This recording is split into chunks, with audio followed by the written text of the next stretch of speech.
No drugs are coming across. Probably stopping some fishermen too. I mean, to be honest, if I were a fisherman, I wouldn't want to go fishing. Just a nice, let's take a little trip, because I'd say, man, if maybe they think I have drugs downstairs. I don't want that. I think the fishing business probably been hurt, but no, there are literally no boats. This was a boat, and we were surprised to see it. Now, what does that mean? That means there's no drugs coming by sea, but they do come by land. And you know what? We're telling the cartels right now, we're going to be stopping them too. When they come by land, we're going to be stopping them the same way we stop the boats. And you'll see that. But maybe by talking about it a little bit, it won't happen. If it doesn't happen, that's good. But they killed 300,000 people in our country last year. And we're not letting it happen anymore. And then on Israel, did Bibi Netanyahu speak to you directly to alert you that Israel was going to be striking? No. Hamas sites in Qatar? No, he didn't. No, he didn't. Yeah, go ahead. How did you learn of it? Same way you did. Go ahead, please. You mentioned that the shooter was radicalized online. I think so. You know, by the way, when I say that, that's my opinion. I think he was radicalized online based on what they're saying. Do social media companies bear any responsibility for that? And how does that I'm going to have to ask, I don't know, I'd ask Pam that question. I don't know if you or Todd could give an answer to that. Somebody has to bear some responsibility. You know, and President Trump, I've always told parents, you got to watch what your kids are doing on the internet, what they're doing online, what they're listening to, what they're reading. They're all online. They're all on their phones all the time. Parents have got to monitor that, because this starts when you're young. This starts when you're young, when you listen to these groups, when you watch these shows, and parents have got to just be vigilant. So sure, that's part of it, and they're meeting kids online who they think are kids, and they can be anywhere in the world, and talking to them, and yeah, they are being radicalized. Mr. President, he went bad, and he just went bad very quickly in a sense, because he sort of led a very normal life, a life of, great education, schools, everything else, but somewhere along the line, something happened. Yeah, please. Thank you, Mr. President. How will you send the National Guard into Chicago without the cooperation of the governor and the mayor? Well, if they do cooperate, that's good. If they don't, it's not going to matter to us at all. You know who wants to help us? Police department. They have no respect for the governor. They have no respect for the mayor. They respect us. And we found that in Washington. We haven't had total support in Washington from government, as you know, from everybody. I don't want to say the mayor because she was better than most, but we haven't had great, but we have had great support from the Metropolitan Police. They're like brothers of these people. They're really like brothers. You see that. They work together. And so if the governor wants to support, as I said to Bill, it's going to be his proudest moment, what he's going to do, the governor of Tennessee, what's going to happen with Memphis. And 3-4 weeks we'll stand together and we'll say, look at this, the crime has almost disappeared, maybe completely disappeared. In Washington, they don't even know how to record it because it's down so much. They've never heard. I heard 87% is down. I said, really? Who are the 13%? Because it's more than that. It's actually more. Hard to believe, right? You're going to have the same results in Chicago. And we hope we have the governor's help, but if we don't, we're doing it without him.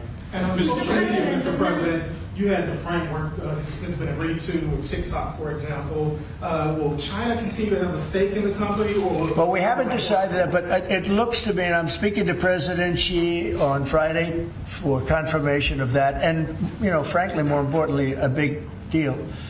And we've had very good meetings. As you know, we were in Europe, our people, Scott Bessent and Jameson Greer, and others.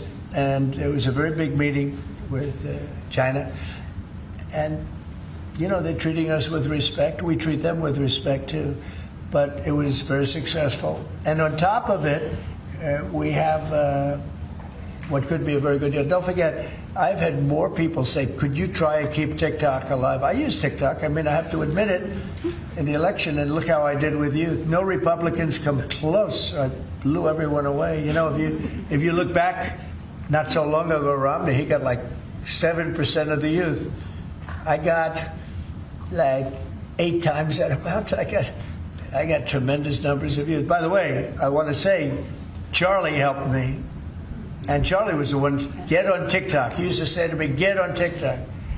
Charlie was unbelievable. So probably, and I did. I had somebody named TikTok Jack. And he'd put that camera, he said, just a real quick statement, so like 10 seconds or less. They didn't like anything over 10 seconds, but it worked. But Charlie is the one that really, and my son Barron also. And I have to say, Don, Eric, the whole group, it's important. And it can maybe even bring us closer to China. We had a very good meeting with China. I was surprised. I didn't expect it to that extent. And I'm going to speak again with President Xi on Friday, and I think that'll confirm things up. Who's buying it? Who's buying it? Question on Charlie Kirk and crime. On Charlie Kirk, do you plan to speak at the funeral, and what would your message be? Well, I'm going on Sunday. We're taking a whole plane load, and having. I was invited on Saturday, but I said I'd rather save it for Sunday. We're going to have a stadium, and I'll bet that stadium is going to be pretty packed. Maybe completely packed. It's going to be big, but I'm going to be at the stadium, and I guess I'll say a few words. I don't know, but I guess I will. But I knew him very well. He was an amazing guy.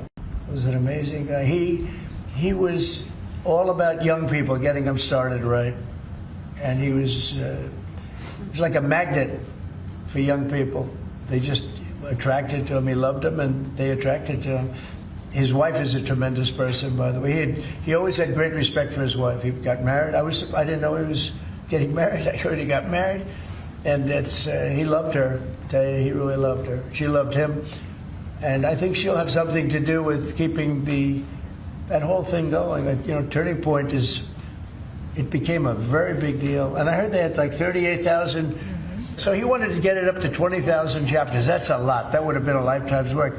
I heard that over the last 4 days, they have 38,000 people wanted 38,000 chapters at colleges, schools, other places. Numbers that nobody's ever heard of numbers like that. So I think Turning Point could be, through what happened, this horrible act, it could be maybe bigger than it could have ever been had he been there. And I will say this: he'd be very happy if he saw what was going on. And there's some very good people, because I speak at Turning Point quite a bit, and Charlie would call me up. So the last time I spoke to him, he said, "Sir," and I think it was Phoenix, "Sir, could you get to Phoenix?" This was like in a day. I said, "Charlie, I'm the President of the United States. You called me asking me if I could speak tomorrow in Phoenix.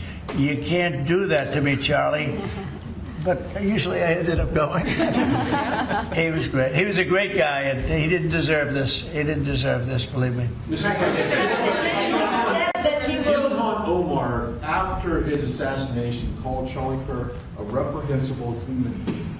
Should she be stripped of her community assignments? I would say, I think she's a disgraceful person. I think she's a disgraceful person, a loser.